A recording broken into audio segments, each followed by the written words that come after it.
ஜெயராசி நேயர்கள் அனைவருக்கும் இனிய நல்வாழ்த்துக்கள். எல்லோரும் நன்றாக இருப்பீர்கள். இப்பொழுது ஏப்ரல் 27ஆம் தேதியிலிருந்து மே 3ஆம் தேதி வரையிலான இந்த வார ராசி பலன்களை பார்க்கலாம். தனுசு ராசிக்காரர்களுக்கு வார ஆரம்பத்தில் 9ஆம் இடத்தில் இருக்கிறார் சந்திரன். அதனை அடுத்து 10, 11 ஆகிய இடங்களுக்கு வருவார். சந்திரன் வளர்வரை சந்திரனாக பௌர்ணமியை நோக்கி நெருங்கி கொண்டிருக்கின்ற சந்திரனாக இருக்கின்ற காரணத்தினாலும் ராசிநாதன் ராசியை பார்த்து கொண்டிருக்கின்ற அமைப்பும் இந்த வாரம் சோதனைகள் எதுவும் இல்லாத நல்ல வாரமாக இருக்கின்றதை காட்டுது. முக்கியமான ஒரு 2 நிகழ்ச்சி என்ன அப்படின்னு பார்த்தீங்கன்னா, புதன் அப்படியே இதில் வர்றார், நீச்சத்திலிருந்து வெளியே விடுகிறார். அதை போலவே உங்களுடைய 5ஆம் அதிபதி என்று சொல்லப்படக்கூடிய செவ்வாய் இப்போது ஆட்சி பலத்திற்கு 5ஆம் இடத்திற்கு சனியிடமிருந்து விலகி வருவது மிகப்பெரிய அமைப்பு. பிள்ளைகளால் இதுவரைக்கும் தொல்லைகளை அனுபவித்துக் கொண்டிருந்தவர்கள், பிள்ளைகளை பற்றிய கவலைகள், பிள்ளைகளுக்கு கல்யாணம் பண்ண முடியல, பிள்ளைக்கு வேலை கிடைக்கல, அப்படி இப்படின்னு சொல்லிட்டு பிள்ளை சம்பந்தப்பட்ட ஒரு மாதிரியான எண்ணங்கள்ல இருந்து வந்த தனுசு ராசிக்காரர்களுக்கு அதிலிருந்து அப்படியே விடுதலைகள் கிடைக்கக்கூடிய அமைப்பு, பிள்ளைகள் உங்களுடைய பேச்சை கேட்கக்கூடிய அமைப்புகள் உண்டு. இளைய பருவத்தினருக்கு உயர்ந்த லட்சியங்கள் அடையாளம் காட்டப்படக்கூடிய அமைப்பு இப்போது கண்டிப்பாக இருக்குங்க. பெரிய அளவில் நன்மைகள் நிச்சயமாக இருக்கும். எதுலேயுமே ஒரு பெரிய குறைகள் இருக்காது. அடுத்து வரக்கூடிய ஜூன் மாதம் குரு பயிற்சி கூட உங்களுக்கு உச்சகுருவாக உங்கள் ராசிநாதன் மாறப்போகின்ற காரணத்தினால் எதிர்பாராத நன்மைகள், எதிர்பாராத திருப்பங்கள், எதிர்பாராத அறிமுகங்கள், சிலருக்கு தூர பயணங்களின் மூலமாக நன்மைகள் நடக்கக்கூடிய அமைப்பு. இதுவரைக்குமே கை கொடுக்காத ஷேர் மார்க்கெட்டு கொஞ்சம் கை கொடுக்கக்கூடிய ஒரு சூழல். வாரத்தின் 5 நாட்கள் வியாழன், வெள்ளி, சனி, ஞாயிறு இந்த 4 நாட்களும் லாபங்கள், ஷேர் மார்க்கெட்டு, சோஷியல் மீடியா போன்றவைகளில் ஏதாவது ஒரு நல்ல பலன்கள் நடக்கக்கூடிய அமைப்புன்னு தனுசு ராசிக்காரர்களுக்கு பெரிய சோதனைகள் எதுவும் இல்லாத அமைப்புகள் கண்டிப்பாக உண்டு. இளைய பருவத்தினருக்கு காதல் அறிமுகங்கள் இருக்கும், காதல் அனுபவங்களும் இருக்கும். நல்லவர்கள் அதிகம் உங்களோடு பழகக்கூடிய சூழல் இப்போது தனுசு ராசிக்காரர்களுக்கு ஏற்பட்டிருக்கிறது. மிக மிக முக்கியமாக எதிர்ப்புகள் விலகக்கூடிய தன்மை இப்போது தனுசு ராசிக்காரர்களுக்கு இருப்பதால் எதையும் நேர்முகமாக, நேர்மறையாக, அதாவது நெகட்டிவ் அமைப்புகள் இல்லாமல் பாசிட்டிவாகவே அப்ரோச் பண்ணக்கூடிய நல்ல வாரங்க தனுசு ராசிக்காரர்கள் எல்லோருக்கும் இந்த வாரம்.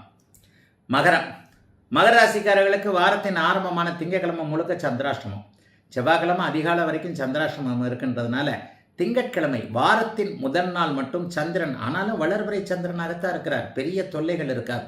இந்த திங்கட்கிழமை மட்டும் எந்த விதமான புதிய அறிமுகம், புதிய ஆரம்பம், புதிய எதையுமே வச்சுக்க வேண்டாம். மனசு கொஞ்சம் டல்லாக இருக்கும். அப்படியே இதை பண்ணலாமா, அதை பண்ணலாமா, இவர் நல்லவரா, அவர் நல்லவரா, இது நல்லதா, அது நல்லதான்ற குழப்பங்கள் கண்டிப்பாக உண்டு. ஆக மகர ராசிக்காரர்கள் வாரத்தின் முதல் நாளான திங்கட்கிழமை மட்டும் கொஞ்சம் கவனமாக இருக்க வேண்டிய அமைப்பு. ஏப்ரல் மாதம் 27ஆம் தேதி மட்டும் இருக்கும். செவ்வாய்க்கிழமை காலையில் விடிஞ்சவொடனே உங்களுக்கு சந்திராசிரமம் விலகி போயிடுது.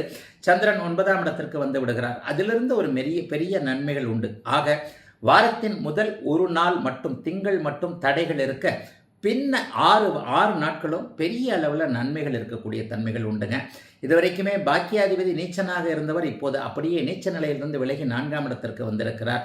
மிக மிக முக்கியமாக லாபாதிபதியாகிய செவ்வாயும் இப்போது 4ஆம் இடத்திற்கு ஆட்சி பெற்ற நிலையில் வரப்போகிறார். இது ஒரு பெரிய கொடுப்பினை. தொழிலில் இதுவரைக்குமே கொஞ்சம் கஷ்ட நஷ்டங்களோடு இருந்தவர்கள், வளர்ச்சிக்கான கடன்கள், வளர்ச்சிக்கான உதவிகள் கிடைக்கலன்னு நினச்சவங்க, வேலைக்காரங்க கிடைக்கலன்னு அதற்கான ஒரு முயற்சியில் இருந்தவங்க எல்லாருக்குமே தொழில் சார்ந்த முயற்சிகள்லாம் நல்ல விதமாக பலிக்கக்கூடிய யோக வாரமாக இந்த வாரம் இருக்கும். வேலையில் கூட இருந்து வந்த டார்ச்சர் விலகும். அந்த ஷிஃப்ட்டு போடுறாங்க, இந்த ஷிஃப்ட்டு போடுறாங்க, அது சரியில்லை, இது சரியில்லை அப்படின்னு சொல்லிக்கிட்டு இருந்த நிலைமைகள்லாம் இப்போது வேலையில் அப்படியே நல்ல மாற்றத்தை தரக்கூடிய அமைப்புகள் கண்டிப்பாக அத்தனை மகர ராசிக்காரர்களுக்கும் இருக்குங்க. மகர ராசிக்காரர்களுக்கு ஜூன் மாதம் 2ஆம் தேதி அந்த குரு பயிற்சி நல்லா இருக்கும்னு அடிக்கடி சொல்கிறேன். இதிலிருந்தே உங்களுக்கு இந்த சந்தர்ப்பம், வாய்ப்புகள் அப்படியே கதவை திறக்கின்றன என்பது தான் உண்மை. கடந்த காலத்தில் முயற்சி பண்ணியும் செய்ய முடியாத சில விஷயங்களை இனிமேல் மகர ராசிக்காரர்கள் முயற்சிகளை பண்ணாமலேயே அதிர்ஷ்டத்தின் காரணமாக நீங்கள் கண்டிப்பாக செயல்படுத்த போகிறீர்கள். மகரத்திற்கு நல் வாய்ப்புகள் கிடைக்கக்கூடிய யோக வாரம் இந்த வாரம். கும்பராசிக்காரர்களுக்கு செவ்வாய்க்கிழமை விடியும் போதே சந்திராஷ்டமம். கும்பராசிக்காரர்களுக்கு செவ்வாய்க்கிழமை, புதன்கிழமை, வியாழக்கிழமை மத்தியானம் 1 மணி 14 நிமிஷம் வரைக்குமே உங்களுக்கு சந்திராசிரமம் ஆரம்பிக்கிறது. ஆகவே திங்கட்கிழமை எதுவும் இயல்பாக இருப்பதை போல ஒரு அமைப்பு தோன்றினாலும் கூட செவ்வாய்க்கிழமையும் புதன்கிழமையும் வியாழக்கிழமை மத்தியானம் 1:15 மணி வரைக்குமே அப்படி இப்படி நகராமல் இருக்கக்கூடிய தன்மைகள் உண்டுங்க. அப்படின்னா என்னென்னா, செயலற்ற தன்மைன்னு சொல்லுவோம் இல்லையா, கிணத்துல போட்ட கல் மாதிரி, கொடுத்த காசு திரும்ப வரல, இந்த வேலை நடக்கணும்னு சொன்னாங்க, அந்த வேலை நடக்கணும்னு சொன்னாங்க, எதுவும் நடக்கலை, பாம்பா கயிறான்னு தாண்ட முடியாமல், இதை செய்ய முடியாமல், அதை செய்ய முடியாமல் இருக்கக்கூடிய அமைப்புகள் உண்டு.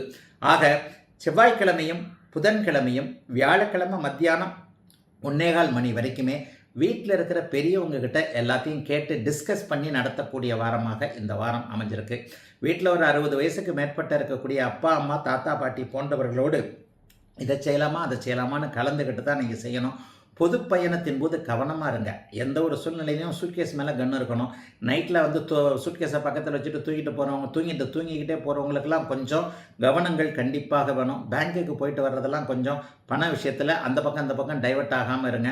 மற்றபடி செவ்வாய்க்கிழமையும் புதன்கிழமையும் அந்த வியாழக்கிழமை மத்தியானத்தை தவிர்த்து அதனை அடுத்து எல்லாம் இயல்பாக இருக்கக்கூடிய தன்மைகள். பிற்பகுதி 3 நாட்களும் ஓரளவிற்கு நல்ல விதமாக கை கொடுக்கக்கூடிய அமைப்புகள் உண்டு. என்ன குழப்பங்கள் தீரும்.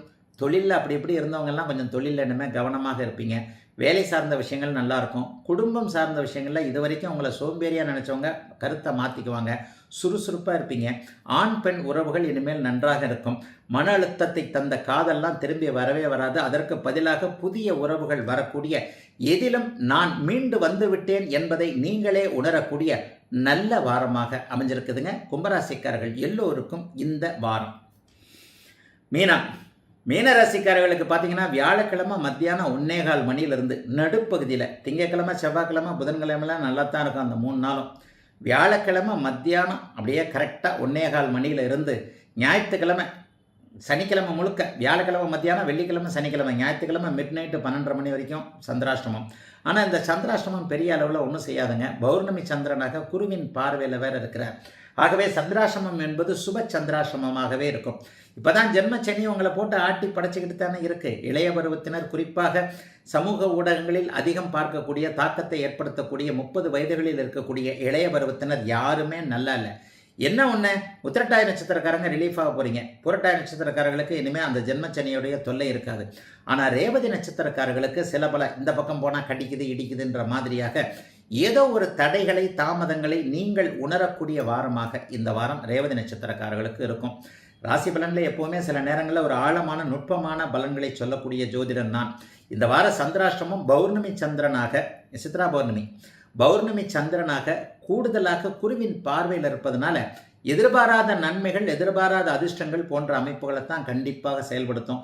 7ஆம் இடத்துல இருந்த ராசியை வந்து பௌர்ணமிக்கு பக்கத்தில் இருக்கக்கூடிய சந்திரன் பார்க்கறதுனால கடந்த காலத்தில் சோர்வுற்று இருந்த அத்தனை மீனராசிக்காரர்களுக்கும் சுறுசுறுப்புகள் வரக்கூடிய வாரமாகவே இந்த வாரம் அமைஞ்சிருக்கு.